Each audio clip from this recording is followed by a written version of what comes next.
Hello, my name is Violet. I'm going to show you how to turn your guitar into something that sounds like a synthesizer without using any MIDI, just stomp boxes. And it'll sound something like this.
Okay, so what do I mean by a crazy board? Well, this is an idea that I started kicking around last fall, where I thought maybe what I would want to do is turn my guitar into something that sounded like a synthesizer. And then I thought, well, why limit it to just one synthesizer? How about make a full 3-part band synthesizer all using the guitar? So a crazy board would be a way of doing that using stomp boxes, no MIDI or anything like that I could control from my guitar. Now the reason I call it crazy board is in part because it's what it looks like is a huge pedal board with a lot of pedals on it, so it can be very confusing. But I would divide it up so that there would be 3 little pedal boards. So maybe maybe one would have 4 pedals on it, another with 6, another with, I don't know, another 6 pedals. So you have a huge lot of pedals on it, but each little pedal board would be easily as a system that worked together independently of the other 2. And I would treat each one as its own instrument.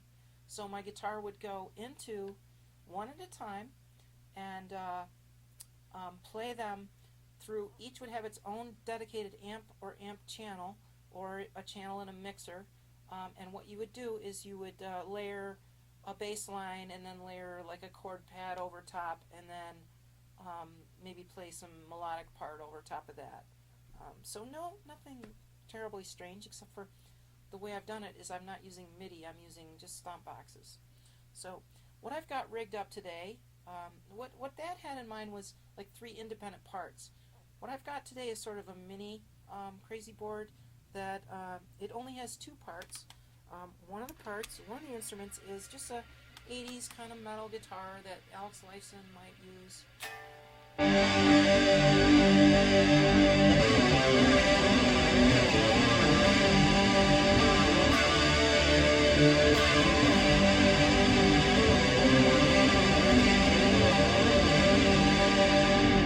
So what's that? That's just distortion, chorus, and delay.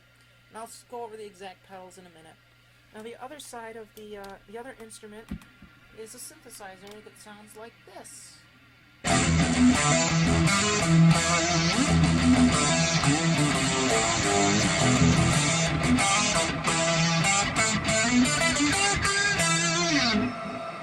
Whatever. So anyway, that's the other instrument. So again, a crazy board is a huge pedal board divided up into several smaller pedal boards, each that works by itself as a virtual instrument. And I'll show you what that is, what I've got rigged up in just a second.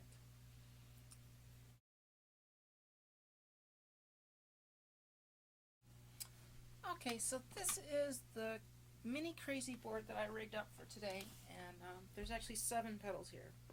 First one I'm just going to ignore. This is just an Ernie Ball volume pedal. Just ignore that for now. And then what we have on this pedal board is across the bottom, and of course this is a reverse image. I'm sorry, I don't know how to change it on Photo Booth. Anyway, This is a Digitech SynthWah. This is a Line 6 DM4 distortion modeler.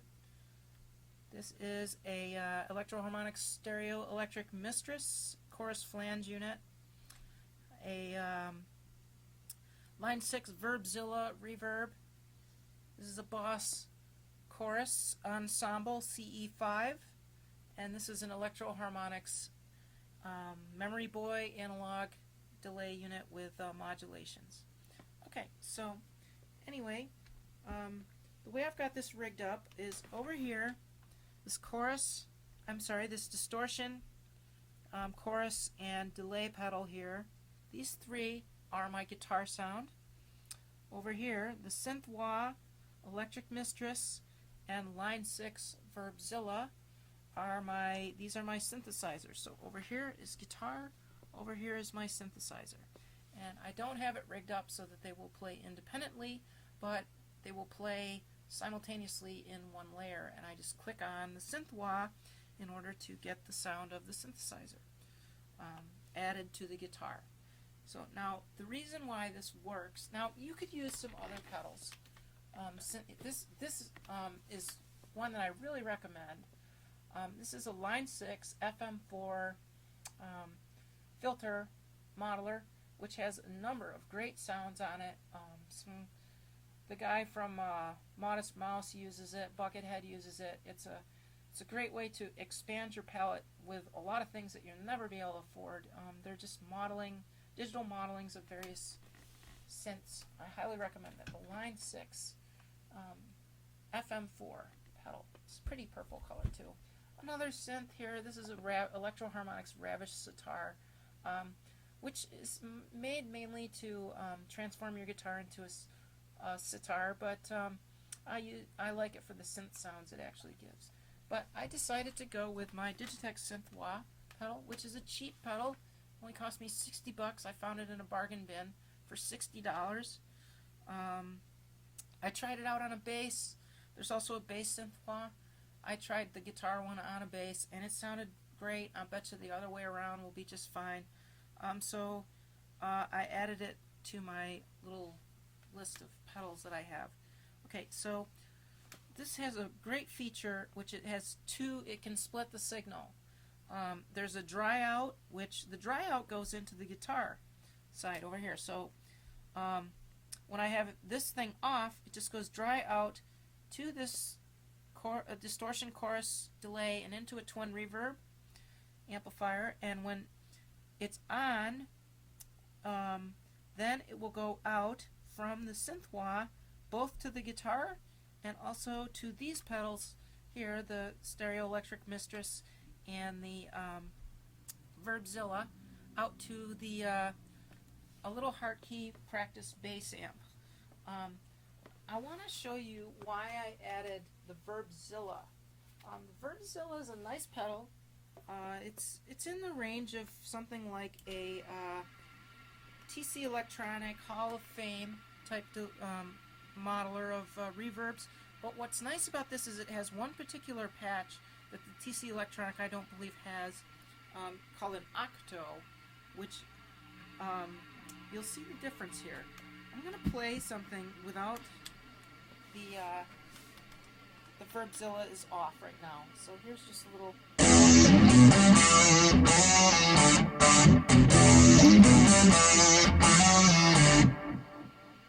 Okay, so you get the idea. It's pretty clean now. What I do is when I put this octo patch on here with the Verbzilla, you get like a little shimmer after. So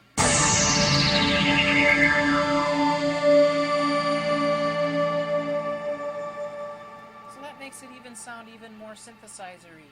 So that's what I did, and I used it for Witch Hunt, my cover of Witch Hunt, even though the synth sounds different.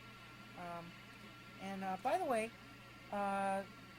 this is just to shape the sound. The Stereo Electric Mistress, it shapes the sound a little bit. You could use other. I thought about using a PH3, but Boss PH3 instead, but I just stuck with the Electric Mistress. Anyway, so that's the kind of sound you get.